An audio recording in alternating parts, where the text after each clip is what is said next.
안녕하세요. 한기돈이다. 한량입니다.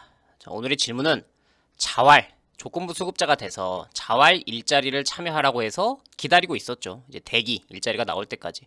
근데 더 이상, 대기가 너무 오래되고 일자리가 없어서 구청에서, 주민센터에서 일자리를 소개시켜 줄 수 없다. 그러니 이제 알아서 일을 좀 구해보라 라고 하는데, 그럼 이때 생계급여도 끊기나요? 라는 질문입니다. 조금 종종 있는 사례긴 하지만 제가 볼 땐 좀 불합리해 보입니다.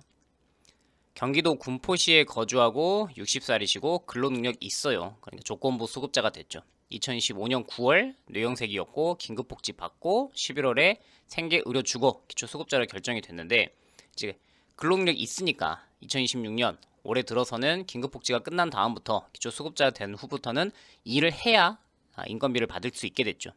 근데 26년 8월 이번 달이네요. 전화가 왔는데 9월까지만 생계급여가 나가고 10월부터는 중단된다고 한다. 주거나 의료는 계속되는데. 근데 자활근로 대기자가 너무 많아서 자활근로를 할 수 없다고 다른 곳, 아마도 여기는 그냥 일자리 소개해주는 정부 그런 센터 같은 곳이겠죠. 구직을 알아보라고 하는데 나는 자활근로를 분명히 하겠다고 기다리고 있었는데 일자리가 없으니 다른 곳 알아봐라. 대기자가 많으면 자활근로를 희망해도 자활근로를 할 수 없는 건가요? 월소득 91만원 소득을 이제 신고해서 생계급여를 끊는다라는 얘기죠. 지자체별로 재량껏 결정이 가능한 건가요? 자활근로 대기자도 생계급여를 지급해야 있으니까 생계급여를 못 주겠어서 그냥 생계급여를 끊겠다라는 얘기로 들리는데 이거 어떻게 해석해야 될지. 자, 이게 제가 좀 볼 때 모호한 지점은요.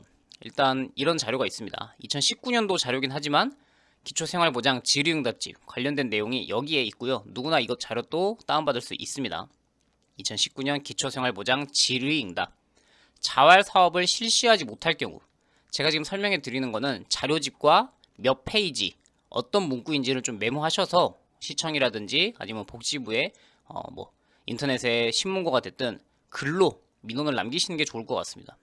이게 그냥 정부에서 또는 구청이나 주민센터에서 자활을 우리가 연결하지 못했어요 라고 끝날 일인가 라는 생각이 좀 들거든요. 좀 아쉽다는 생각이 듭니다. 65페이지예요. 2019 국민기초생활보장사업 안내 질의응답용 찾아서 65페이지를 보시면 자활 사업을 실시하지 못할 경우 돈을 어떻게 줘야 되냐? 보장기관, 이게 구청이죠. 여러분들 시군 구청. 자활 사업을 실시하지 못한 경우 자활급여가 지급되지 않는 달. 그렇겠죠. 인건비가 안 나가죠. 일을 못했으니까. 이때 각종 급여, 생계급여까지 지급해야 되는지 결론은 하라는 얘기입니다. 복지부에서는. 보장기관의 사정으로 자활 사업을 실시하지 못해서 자활급여가 지급되지 않는 경우 당연히 소득 인정액, 이 사람의 소득 줄어들겠죠. 생계급여도 못 받고 인건비도 못 받으니까요. 이럴 때는 급여 종류별 수급자 선정 기준에 적합한 급여를 직권으로 줘야 한다. 보장 결정하고 지급하라라고 되어 있죠. 자, 그럼 여기서 보장기관의 사정에 해당할까요? 제가 볼 땐 당연히 해당하거든요. 자활근로를 하겠다고 대기하고 있었는데 자활근로 일자리가 많아서 일자리를 연결시켜주지 못했어요. 이 의무가 개인이 지금 잘못한 사항이 있나요? 물론 이제 정부 입장에서, 구청 입장에서, 시청 입장에서도 그럼 어떡하란 말이냐. 자활을 필요로 하는 사람, 필요로 하는 일자리는 적고 하겠다는 사람은 줄을 서 있는데 우리 보고 어쩌라고 라고 할 수 있지만 여기서 보면 국민기초생활수급에서 일자리를 소개하고 연결하고 조건부 수급, 근로능력이 있는 사람에게 최소한 일자리를 제공할 의무, 그건 저는 제 판단에는 당연히 시군구청을 포함한 정부기관에 있다고 생각하거든요. 그럼 일자리를 늘리건 예산 투입을 더 하건 해야겠죠. 예를 들어 자활근로 사업자가 참여해서 어느 정도 주거급여 수급자로 선정됐는데 보장기관의 사정으로 자활근로 사업이 실시되지 못했어요. 그럼 이 2개월간 소득 인정이 줄어들었으니까 직권으로 생계급여 의료급여자 선정하고 소득 인정액이 다시 증가할 때까지는 돈을 줘야 된다. 결국 여기서 가장 중요한 표현이 이거겠죠. 보장기관의 사정이 대기자가 너무 많으니 홍길동 씨에게 저희는 자활근로를 연결해주지 못했습니다. 라는 것도 포함되는가? 그래서 이건 제가 누군가에게 따지라 라는 것보다는 그냥 담당자 한 명 개인하고 이 사람이 해석 이걸 어떻게 받아들일 거자가 중요한 게 아닌 것 같고요. 복지부의 이 표현 2019년 국민기초생활보장사업 안내 질의응답용 인터넷에서 다운받은 자료 65쪽에 이런 내용이 있었는데 내가 지금 이 사정에 해당되는지 판단을 좀 해주라. 시청에서 일자리가 없다고 자활근로도 제공해주지 못하고 거기다가 대기하고 있는데 생계급여도 안 주겠다고 하는데 이게 지금 맞는 내용인지 제가 이렇게 좀 강력히 얘기한 이유는 제 판단에서는 우리는 일자리 연결 못 해줬으니까 생계급여도 안 줄래요? 라는 게 국민 기초 최소한의 생계를 책임지겠다는 제도가 할 얘기가 아니다라는 게 생각이 들거든요. 그리고 그러면 자활사업이라는 게 그러면 다른 일자리 알아보세요라고 말을 쉽게 할 수 있는 거냐라면 또 그것도 애매한 게 자활 역량 평가 같은 걸 해서 이분은 충분히 근로 능력도 있고 다른 곳에 가서 취업도 할 수 있겠다라는 판단이 들면 일반 노동시장에 취업할 수 있도록 연계를 하고요. 이분은 이분의 연령이라든지 건강 상태라든지 아니면은 기존의 학업 능력, 졸업, 어떤 것, 지적 능력 모든 걸 고려했을 때 근로 능력이 조금 부족하다. 그러니 인턴 도우미 서비스 여기로 하고 그보다 좀 더 어렵다라고 하면 근로 유지형. 그러니까 내가 안 하겠는 게 아니라 객관적인 능력이 안 돼서 다른 곳에 취업을 못 하겠다. 이분도 지금 뇌경색도 있고 건강상에 좀 문제가 있죠. 근데 그분께 우리가 구청에서 직접 제공하는 자활은 못 하겠으니 알아서 취업하십시오. 라는 얘기는 엄청난 가혹한 얘기죠, 사실상. 원래 조건부 수급자는 말씀드린 것처럼 능력이 되고 지적 능력, 신체 능력, 건강 상태 문제 없으면 일반 취업 시장으로 연계해서 교육을 통해서 연계하는 제도가 있고요. 그게 아니고 조금 그보다는 어떤 능력이 조금 부족할 경우에는 시장형 자활 사업단으로 연계하는 제도가 있고요. 민간 위탁 자활 기관이고 그런 경우도 좀 안 된다. 그러면 직접 고용을 하게 되죠. 구청이나 주민센터. 그리고 그보다 더 안 된다. 그럼 하루에 5시간만 일하는 근로유지형. 이렇게 내가 지금 일을 안 하려는 게 아니라 하고 싶어도 나의 능력이 조금 바깥 민간 취업시장에서 일해서 근무를 못한 상황이니 구청에서 하는 일자리 최소한의 생계라도 유지할 수 있는 일자리를 주십시오라고 기다리고 있었는데 지자체 사정으로 보장기관의 사정으로 하고 싶은데도 못하게 됐다. 저는 이 표현이 정확하게 여기에 들어맞는다고 생각을 하거든요. 보장기관의 사정으로 자활사업을 실시하지 못했어요. 왜냐? 대기자가 너무 많아서.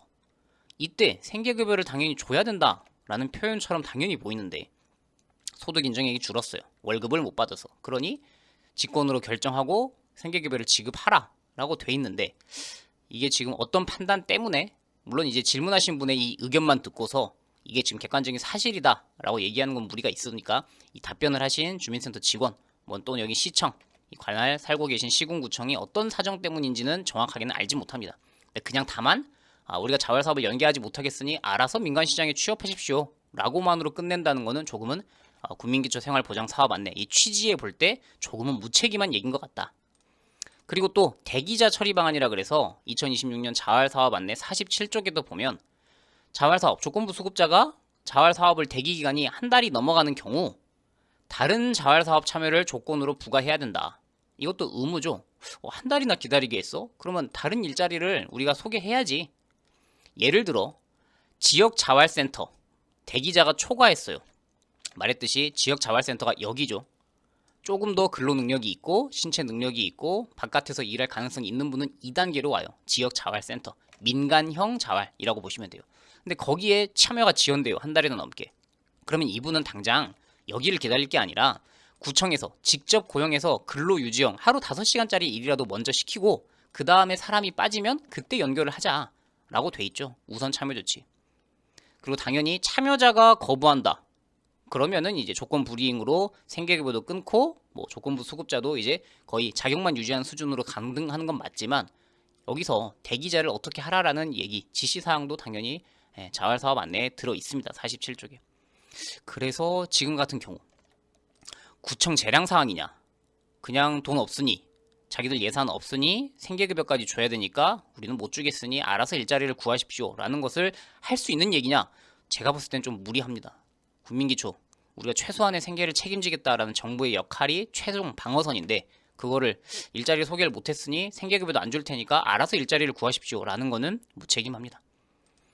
과연 지자체가 돈이 없어서 그러냐? 아마도 그럴 수는 있을 것 같아요. 넉넉한 곳들 서울은 생계급여를 줄 때 국비와 지방비가 정부에서 50% 서울에서 50%를 부담하고 나머지 지역은 지방이 한 20% 정도는 섞어서 주는 것 같습니다. 기초수급자의 생계급여를 줄 때. 그래서 지방비가 부족한 지자체들이 예산이 없어서 일자리를 많이 만들지 못해서 대기자도 많고 그러다 보니 그냥 탈락하신 분한테 생계급여를 주지 않는 채로 그냥 일자리를 다른 곳에서 알아서 구하시라 라고 하는 경우가 있을 수는 있지만 이건 다른 대안을 만들어야 될 사안이지 그냥 개인에게 우리가 못했으니 스스로 알아서 해보십시오 라고 끝날 얘기는 아닌 것 같다라는 게 제 취지입니다. 그래서 뭐 아까 말씀드렸다시피 담당자 한두 명, 주민센터 직원, 뭐 시청 직원 이런 분들에게 일자리 내놔라, 어떻게 대기 중간에 일자리 없다고 생계급여 끊을 수 있냐라고 개인적으로 말다툼하면서 감정 소모하시는 것보단 이 사항에 대해서 이 자료집에서 말하고 있는 보장기관의 사정이 대기자 많아서 일자리를 연결해주지 못한다는 것으로 판단받을 수 있는지를 좀 더 상급기관인 복지부에 좀 더 글로 전화통화로 그냥 한두 명 얘기하시는 게 아니라 문구를 좀 쓰셔서 이런 자료집에 나와 있는 얘기와 함께 좀 더 공식적인 차원으로 민원을 남기시는 거, 이게 중요할 것 같습니다. 도움이 되셨길 바라고 또 다른 유용한 정보 있을 때 찾아오도록 하겠습니다. 안녕히 계십시오.